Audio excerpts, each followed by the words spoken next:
పేదరికాన్ని జయించిన జన్నారం ఆనిముత్యాలు. జన్నారం మండలం పొనకల్ గ్రామ పంచాయతీ పరిధిలో గాంధీనగర్కు చెందిన శ్రావ్యవాణి ప్రవళిక.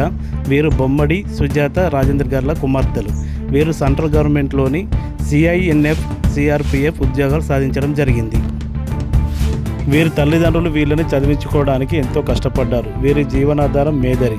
చాట్లు బుట్టలు తయారు చేసిన వస్తువులు అమ్మి వచ్చిన డబ్బులతో వీరిని చదివించుకోవడం జరిగింది. కుటుంబ పరిస్థితి ఆర్థికంగా బాగా లేకున్నా పిల్లలపై ఎటువంటి ఒత్తిడిని తీసుకురాలేదు. ఉన్న దాంట్లో కుటుంబ పోషణ, పిల్లల చదువులు చదివించుకున్నారు. పిల్లలు జీవితంలో ఏదో సాధించాలని పట్టుదల వీరి తల్లిదండ్రులు హృదయాల్లో బలంగా నాటుకుంది. వీరి కష్టానికి ఫలితం దక్కింది. వీరిద్దరు కుమార్తెలు కష్టపడి చదివి ఉద్యోగాలు సాధించారు.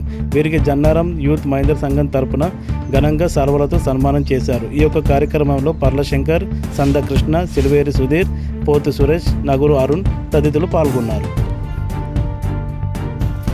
జన్నారం మండలం పొనకల్ గ్రామ పంచాయతీ పరిధిలో ఒడ్డర సంఘం ఆధ్వర్యంలో వీర్లగుట్ట వారిపై మైసమ్మ తల్లి ప్రతిష్టాపన. జన్నారం ఒడ్డర సంఘం ఆధ్వర్యంలో డప్పు సప్పులతో భారీగా బోనాలు తీశారు. అంతేకాకుండా గొర్రెపిల్లను రోడ్డుపై పంబలలో గావు పట్టడం జరిగింది. చిన్న పెద్ద అందరూ కలిసి అమ్మవారిని బోనాలు సమర్పించారు. ఈ బోనాలను చూడడానికి చుట్టుపక్కల గ్రామ ప్రజలు పెద్ద ఎత్తున రావడం జరిగింది.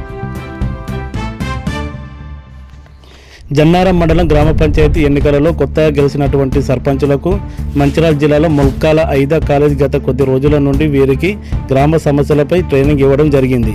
గ్రామ పంచాయతీ పరిధిలో గల CC రోడ్, డ్రైనేజీ, పర్యావరణ, గ్రామ పంచాయతీకి వచ్చిన నిధులతో ఎలా గ్రామాభివృద్ధి చేసేలా కొత్తగా వచ్చిన సర్పంచులకు ట్రైనింగ్ ఇచ్చారు. మరిన్ని వార్తల కోసం మా ఛానల్ని సబ్స్క్రైబ్ చేసుకోండి.